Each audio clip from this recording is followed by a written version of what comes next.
What's going on, guys? My name is Tommy. Welcome back to the channel, and hey, as always, happy Friday. We're here today for another episode of the Dragon Empires, a 5-minute tour. Again, pending requests, we're just going to take them straight down the line. If you have any requests for this series, throw them in the comments because, literally, you're front of the line. We'll get to you next week, but today, it's all about Bachuan. If you guys are liking what you're seeing, remember, hit that like and subscribe button. And today, this episode of the Dragon Empires, a 5-minute tour, was brought to you in part by Anthony Campanaro. Thank you so much for your help, my friend. It means just so much. Now, let's dive in.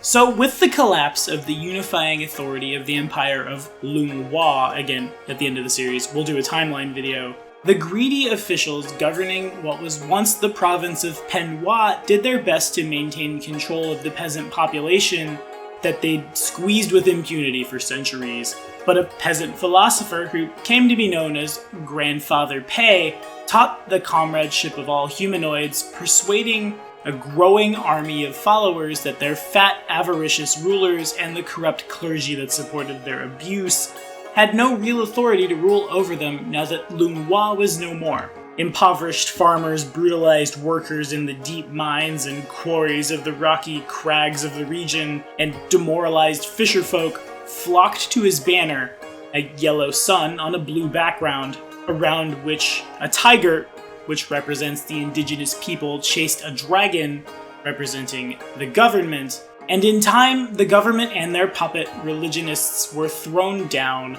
and the Republic of Bachuan, which was an ancient pre-Lung Hua name for the region, emerged. Grandfather Pei's governing philosophy was, in theory, meant to correct the suffering caused by the arbitrary whims and gluttonous appetites of the bloated Lung Hua aristocracy. Theoretically, all people were equal and shared uniformly in both the labor and fruits of said labor. The state owned all property, directed production and distribution of wealth, and outlawed the practice of any religion, seeing it as a tool of the discredited imperialist overlords. Grandfather Pei led the governing council known as the Sun Chamber until he passed peacefully in his sleep at the age of 101. Well done, man. Of course, some grumble about the increasingly autocratic nature of Grandfather Pei's leadership and the grim ideological purges during the last few years of his life, but the most astute instead blamed the gradual shift away from Pei's ideas on the subtle machinations of his sixth wife. Married to Grandfather at the age of 16, she was the only daughter of a family who'd survived the re-education camps established in the early years of the Republic.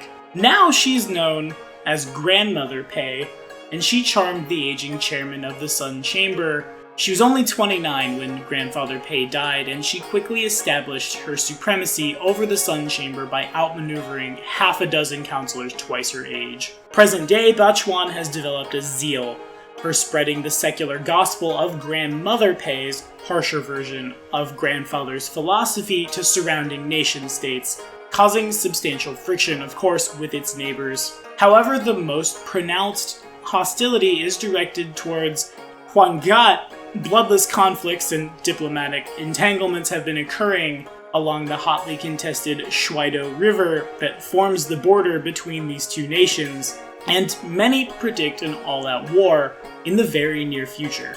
So, like all places on Galerion, of course, Bachuan has a real-world equivalent, and they straight out say it in the Dragon Empire's Gazetter. If you look at the government of Bachuan, it's a communist dictatorship. Grandfather Pei feels a lot like what you read, and maybe this is just because I've been watching a lot of old Vietnam movies and documentaries lately, but not unlike Ho Chi Minh. So I think we gotta call Bachuan North Vietnam. There's probably a little Korea in there as well, though I feel like Huangat is our Korea, but we'll talk about that in a week with the river forming the DMZ. But that's what's going on here. It's the spread of different ideals and religions across a world where the government has fallen apart. And that's definitely a theme I didn't think I would ever see in Pathfinder at all. Before I made this video, I popped open my copy of Dragon Empire's Gazetter and I started flipping through it. I looked at Bachuan, it being the next in line after Amandar.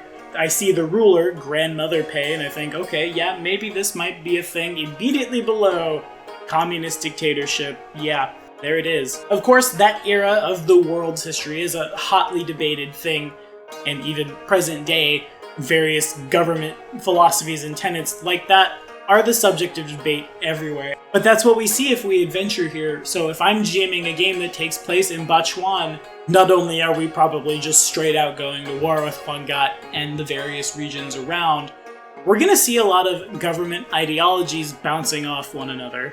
A lot of times in Pathfinder, it's more about gods and religions and things like that. Well, in Bachuan, religion is in fact suppressed, so it's less about that and more about different styles of government and how they play out in an RPG setting.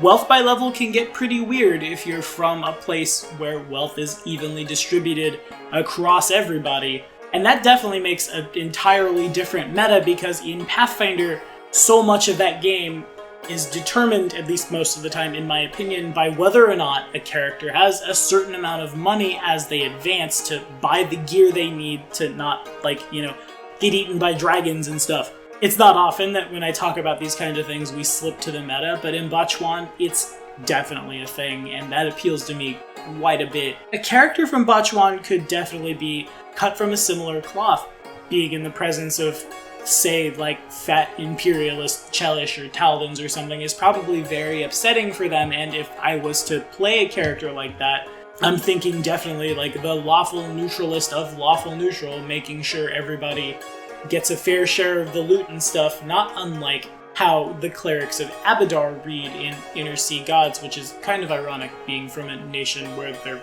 religion is suppressed, but that's neither here nor there. What do you guys think about Bachuan? Have you ever adventured in this region? Or I guess the bigger question, how much do things like governments and political ideologies and things like that appeal to you or come into play in your Pathfinder games? Thank you guys so much for watching, and be sure to like and subscribe for more videos. The next episode of the Dragon Empires, a 5-minute tour, drops next Friday.